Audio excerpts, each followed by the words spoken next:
Okay, we are live. Hello, everyone.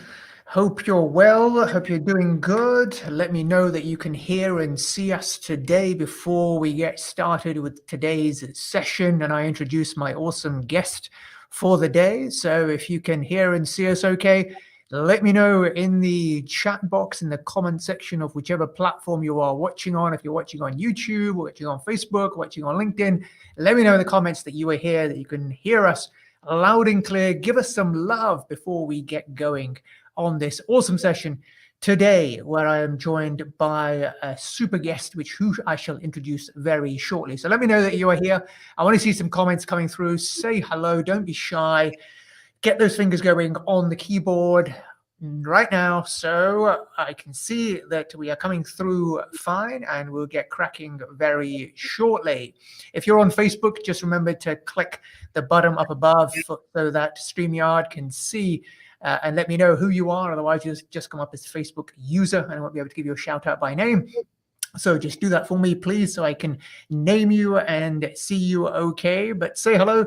Let me know where you are dialing in from today, and we'll get started very shortly. Hello there, Cassie. And fantastic from LinkedIn. Cassie from LinkedIn is here. Thank you for saying hello. Hey there, Bilal. Bilal is here from LinkedIn. Let me put these up on the screens because you've been good enough to say hello live.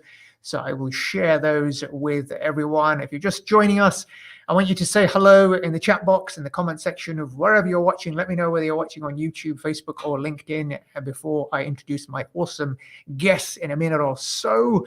Bilal is calling in from London, Walthamstow. Fantastic. Good to see you here, Bilal. Okay. Well, at least we've got a few people here, so let's get started. Anyway, I will introduce my guest who has dialed in all the way from Delaware in the US. So an early start for Shanita Jones today. Hey there, Shanita, how you doing? Oh, wow. Thank you so much, and thank you for having me. It's an absolute pleasure to have you here.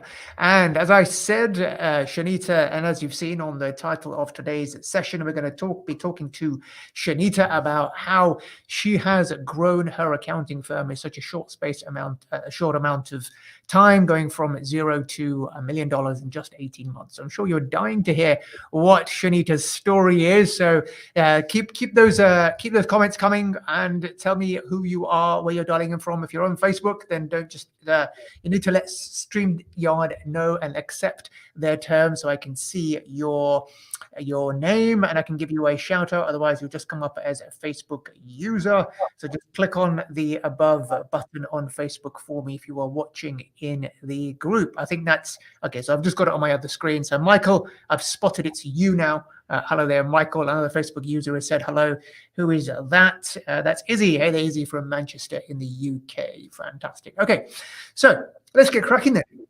Shanita's going to share with us the story about how she has grown her accounting firm. But before you do that, Shanita, give me give the viewers a short intro about yourself, a little bit about your backstory, about how you got started with your accounting firm, and we'll take it from there.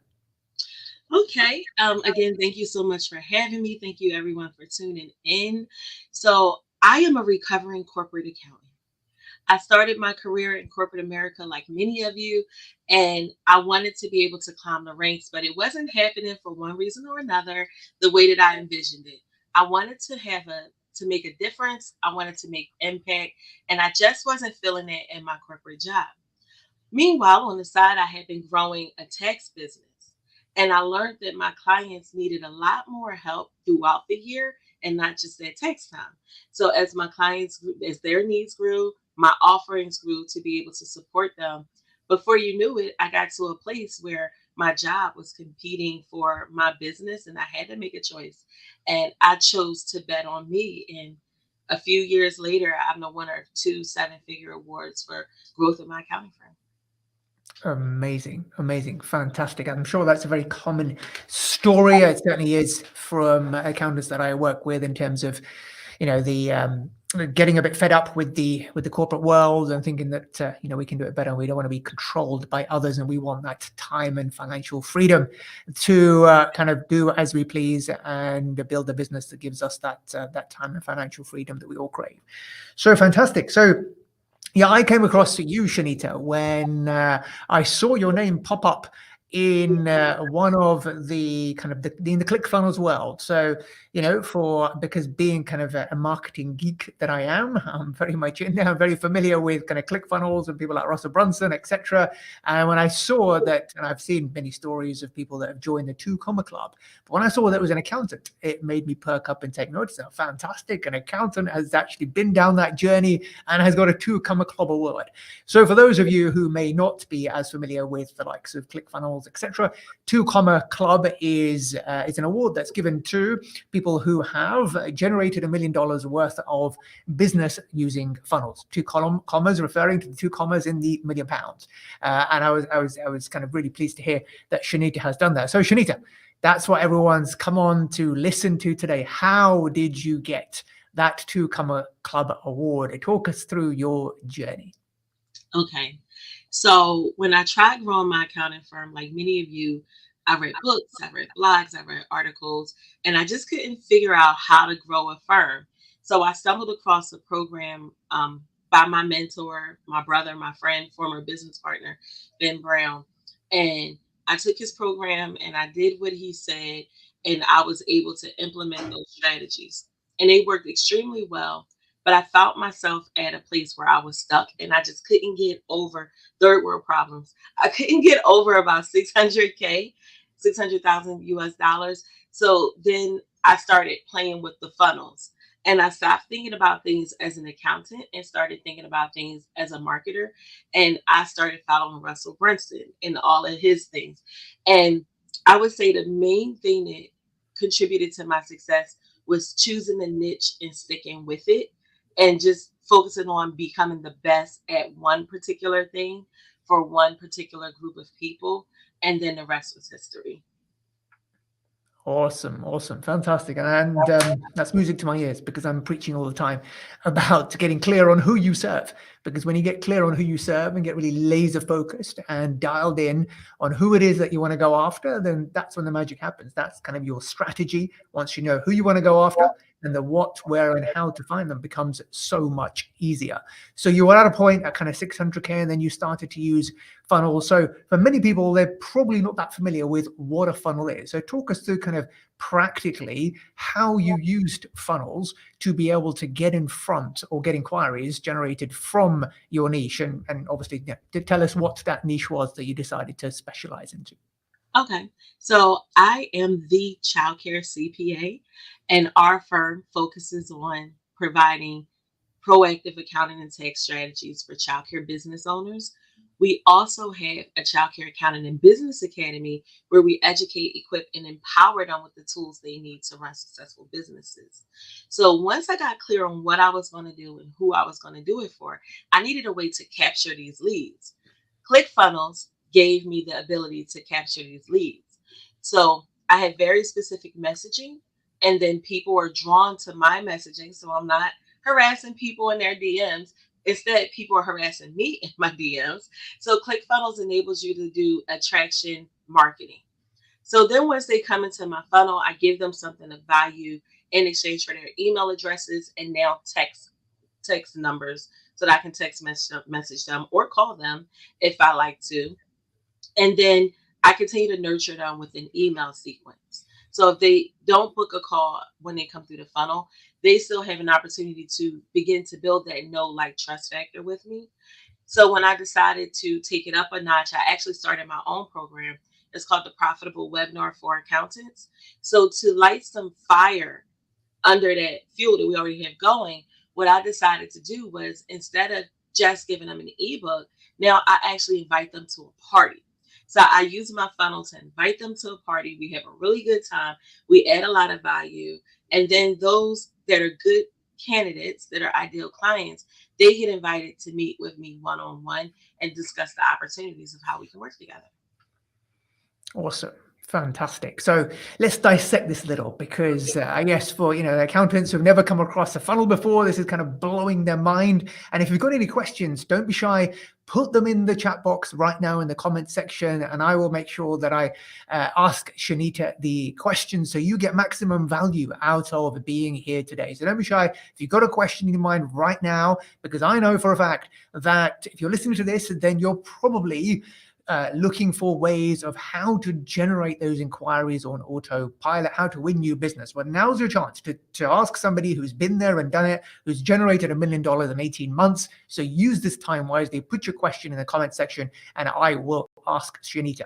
So for those of you that are familiar, I mean, a funnel basically is, it's pretty much just a website. It's a website that you drive traffic towards, and it's very compelling. And obviously, the copy that you put on that website has to be compelling enough so someone to take the next action. When they take an action, then you could throw them up something else. But before we even do that, we need to get traffic to the funnel, right? We need to get traffic to that page. So, Shanita, I'm going to ask you this question that I'm sure everyone else is thinking in their minds as well. How do you drive that traffic in the first place? So you've got the niche, great stuff. We've got the niche. You've identified you're going to be the childcare CPA. Now, what did you do next? How did you go about creating the content to be able to then drive or to attract interest from your target audience? Talk to us about that. So the first thing I had to do was I read and it said I had to get copy. So I said, what on earth is copy? And so then I began to study copy to understand what it is. And I actually came up with a framework for what copy is. And copy is not this big mysterious thing. It is just the clear outgoing positioning of your message or offer. So I still didn't know what my message or offer should be. So I began to do research, talk to the clients that I did have, the friends that I had. So I started out, my first funnel sale was organic, meaning I didn't pay money for it. I was connected to people on Facebook, LinkedIn. I'm not on LinkedIn very much anymore, but my first clients that I still have today came from LinkedIn. So I began to post things and ask people, does this interest you? I added value to them. Would you like my freebie? People say yes. I gave them the link to my funnel, and then they began to go through the process. It's why process. Everybody comes in at the top, and then begin to sift them down. And then the ones that are going to remain are the ones that are going to pop out at the bottom. And then after I did that, I perfected that. I began using paid traffic. So I started using Facebook ads. It was the best thing that I ever done. But this wasn't the first time that I had done it. I had done it before and threw away a lot of money. So I got a lot of training on Facebook ads. Once I got good at Facebook ads, I even have a Facebook ads coach to this very day, even though I run ads for the accountants in my program. I got a coach on that. So now I have people coming to me organically. I have people coming to me with paid traffic. And one thing that I do want to tell anybody who's listening and watching, thinking of using paid traffic or using paid traffic, is that do not rely too heavily on either paid or organic. They both need to work together. Absolutely. Absolutely. Great advice there. So I think, let's go, let's delve deeper into some of the specifics.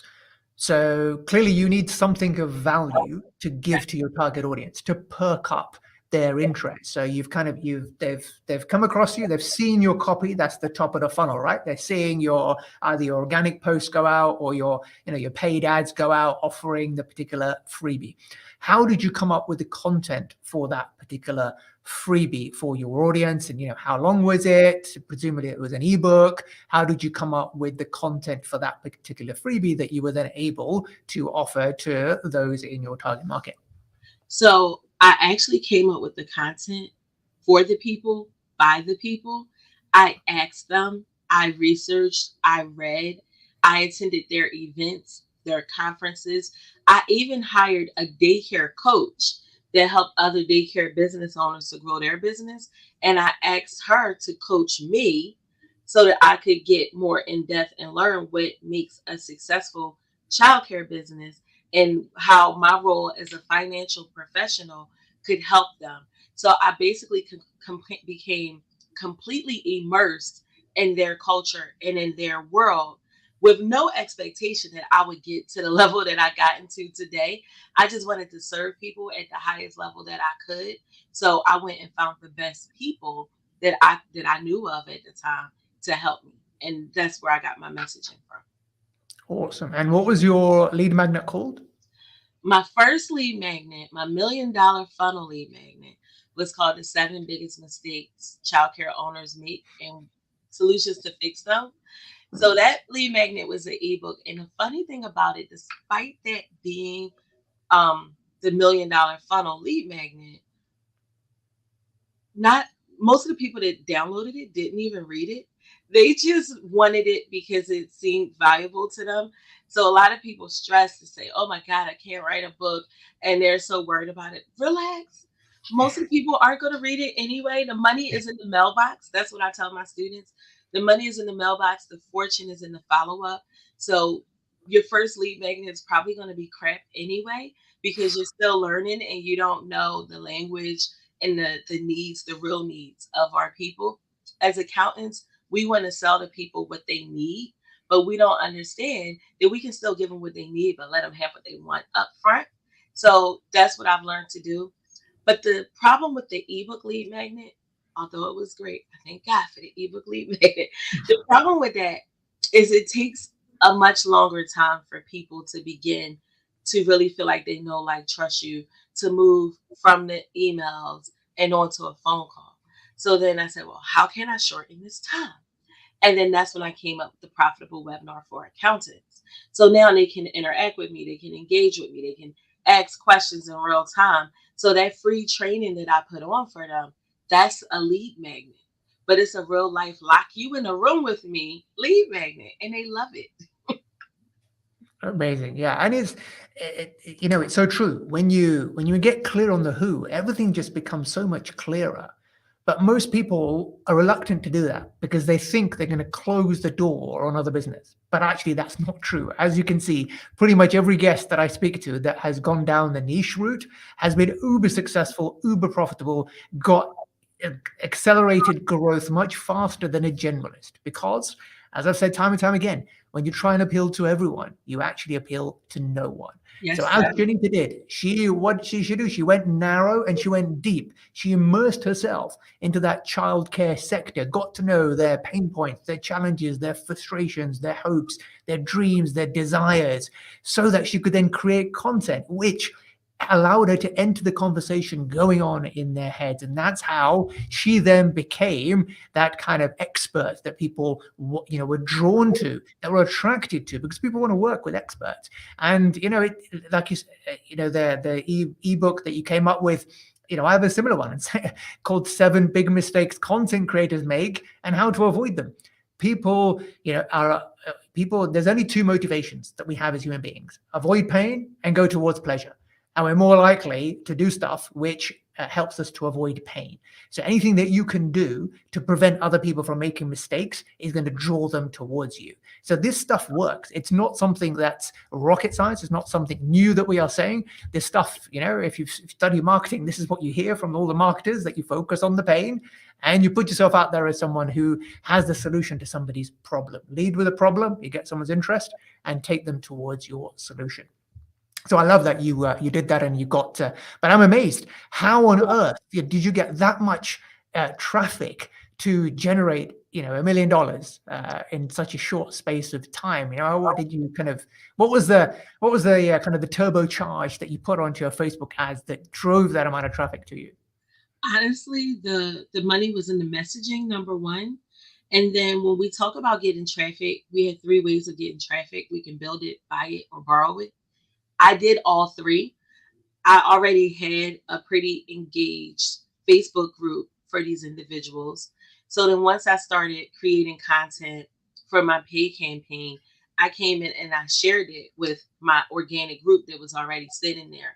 Another thing I did was I showed up whether I wanted to or whether I didn't. Whether there was one person watching or 100 people watching, I still showed up and performed like I was performing for the queen of childcare. So a lot, and because once you put it on Facebook, it's there. I got kind of good with learning how to label things and title things. So I come up in a lot of SEO searches when people look for different things. And then I gave freely to other communities that were supporting childcare. So I found people that had goals in alignment with mine, and then other people began to find me. So now I would come, add value to their communities with no expectation in return.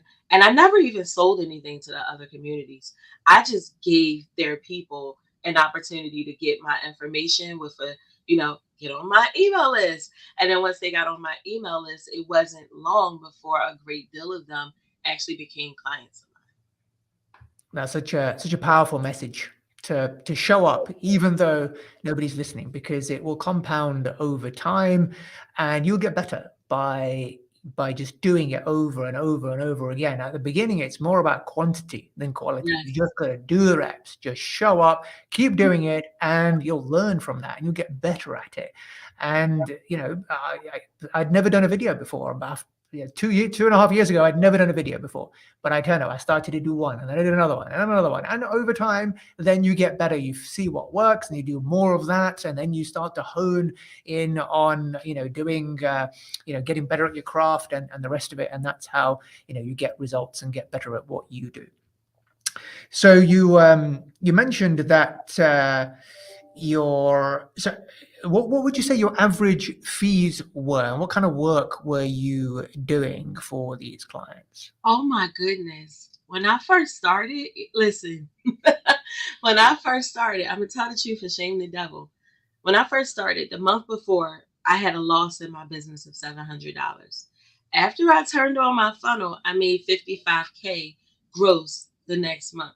And my fees were very simple. It was like 400, 800, $1,200 a month. So in the beginning, I made all my money off of volume and not exactly quantity. That was not the best thing to do. I'm not encouraging anyone to do it. But what I did was I found a way to productize accounting services. So the combination of having a niche and the productization of accounting services made it super easy for me to sell. And it also made it super easy for my buyers to understand and become more solution aware. They knew that there was a solution, but they didn't know how it worked. And I made all of that initial money doing compliance services. So a lot of people are out here telling you that you're less than, or you're not good enough because you're not offering these super complicated CFO level services to some clients that probably don't even have the budget to afford it.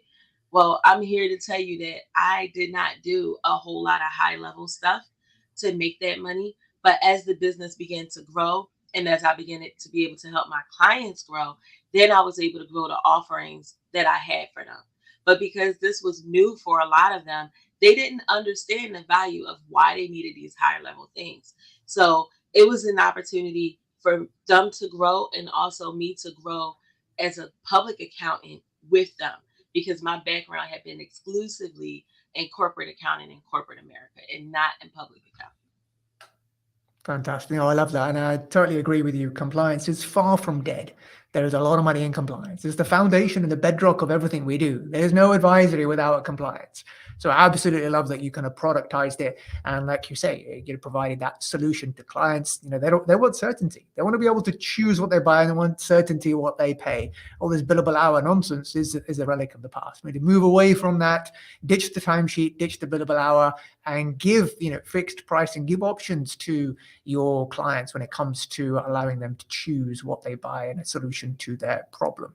So moving on from that, so you're getting all this business in, and you were on your own initially. How did where did you go about kind of hiring staff and team members to be able to service all this volume that you're generating? Because clearly it can't have been just you doing all the work, right? Okay. So at first it was just me doing all of the work. And then I stumbled across Mark Wickersham, Ron Baker, and Hector Garcia. And I say, yes, they're here to save my life. And I started learning more about value pricing. But I still don't exactly do value pricing.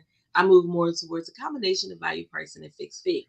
So the first struggle that presented itself to me was, I'm looking for workers to work for me, and these workers are expecting an hourly wage, but I'm just charging this little productized fee. So how can I be able to make it make sense? So my initial hires were actually friends that I met studying for the CPA exam. They helped me out and they worked on a contract basis for a percentage of revenue. After that didn't work out so well in all the cases, I started hiring my first W-2 employees. And now today we're a firm of seven employees. Five of us are full time. And the only reason the other two are not is because it doesn't fit their lifestyle. Awesome, amazing. So, what is your turnover at the moment? So, I'm just trying to work out kind of fees per team Turn, member turnover on clients or turnover on employees? on clients so overall. Oh, well, we do a lot of stuff now. So we have the academy. So my employees, some of them double as both bookkeepers, tax preparers, and instructors in our academy. So the academy tuition is $15,000 a year for the childcare business owners. So I could take a person that gets paid hourly and I can have them go into the classroom. So it works out really well for us and for the clients because they get the same knowledge, the same experts that would have been doing their accounting for them, teaching them. So it's not just me. Um, and then as far as the employees, we do look at how much revenue are we earning per employees, but we also look at how much the employees can take time off of my plate by doing other tasks. Like, can you meet with clients? Can you conduct a training in our academy? Can you do cleanup work? So we do a lot of cleanup work as well. We like cleanup work. We like that a lot. We also do tax planning and tax preparation. So it really depends on when you're using funnels and when you're running profitable webinars like we run, you really decide how much money you want to make and when you want to make the money. So when we want to relax, we turn it down, but it never stops because it's just predictable and it's just a constant flow. Once they're in that funnel, unless they opt out, they're in that funnel. And then when we want more money, we turn it up. Amazing. So, on average, how much are you spending on Facebook ads, and how does that kind of correlate to on a monthly basis ad spend versus, return on investment on that ad spend? So it all depends on the strategy and what I'm doing. Right now, I'm not running any Facebook ads. Not for myself because we are just coming off of like a 3 month promotion period. Like at one point, I had grown our email list by 2,000 people in a single month. We had maybe two trainings that month, and we grew by 1,000 people. Closed some cleanup work. I want to say it was probably in the area of like 40 or 50,000 in upfront fees and then recurring revenue. So we put these things on occasionally. In terms of Facebook ad spend, I'll spend anywhere from $30 a day. And the most I've ever spent was maybe $250 a day. But that's not typical. One of my students now, she actually is beating the pants off me. She is spending about $2.05 per lead for her funnel. So her list is growing really rapidly. And then we've also found out ways to sell things within the funnel, small things, but we figured out ways to sell things within the funnel so that that funnel can eventually become self-liquidating or profitable in and of itself. So once it becomes profitable, you're getting paid to get clients to pay you. So I spend a lot of time geeking out on this stuff. Yeah, absolutely. Love it. Love that stuff. Fantastic. So in the early days, would you say for somebody who is looking to kind of, to go down a similar path as you, what would you tell them in terms of how much time they should allow from the moment they start spending on Facebook ads to actually generating a return on investment from it? Well, that's gonna really vary, but on average, so I'll give you my recent statistics. So we turned the ad campaign on last Monday, and my student actually got 3 calls booked already. That is not typical. I've seen other people that it's taken them a couple of weeks. So it depends on your ad budget. It all comes down to your messaging, your graphics. If you don't know what you are doing, I strongly encourage accountants to learn how to do it yourself or within your team. And then once you understand the services that you need, then go hire professionals, because we get frustrated at the professionals. But if you're hiring a professional that does this type, well, first of all, a lot of people aren't doing agency model work anymore. So it's going to be hard to get a good one, because the good ones have discovered that it's very time consuming. But if you can find someone to do this for you, you find yourself having the challenge of reaching your people, meeting your people, and also educating, having this person that's trying to help you get into your mind as well as your people's minds. And I just have not had a great deal of good experiences with having other people do things for me. So I built my own agency within my accounting firm, and I actually teach my students how to do that as well. But I require, not request, I require that they do the things themselves the first time, so that you will know how to find a professional to do the things for you that you Mm, awesome. Amazing stuff. So need. if we were to break down your funnel, would it be typically kind of ad or organic post leading straight to book a call, or download the lead magnet first? So you No. mentioned some people are doing straight, kind of top up, get those 3% of buyers are ready to buy right now. So I call those types of ads direct to calendar ads. And the problem with going straight to the calendar is, number one, who are you? These people don't know you. You may be well known in the group of people that you know, but in the world wide web, you may not be that very well known. So why would people want to get on your calendar? Number two, running things directly to your calendar the improper way. There is a proper way to do it, but most people don't do it this way. Running them directly to your calendar in an improper way, that also makes you look kind of desperate. Like, I'm this professional and I'm telling you I'm great and I'm all knowing of my industry, yet I have time to sit on the phone with whomever is willing to click a link and get on my calendar. So I believe direct to calendar links diminish your value, and I also believe that direct calendar links don't always fully give the person booking the call an opportunity to qualify or disqualify themselves. So I don't run direct to calendar links very much, but when I do it very specific and very targeted, only to people that I know are familiar with my brand. And maybe they told me no before, but I know that no just means not right now. So maybe I'm on a comeback. Awesome. Love that. Fantastic. We could geek out on this all day, but we're out of time, unfortunately. So I'd like to say, Shanita, what would you say, given the all changes, just kind of as a final comment?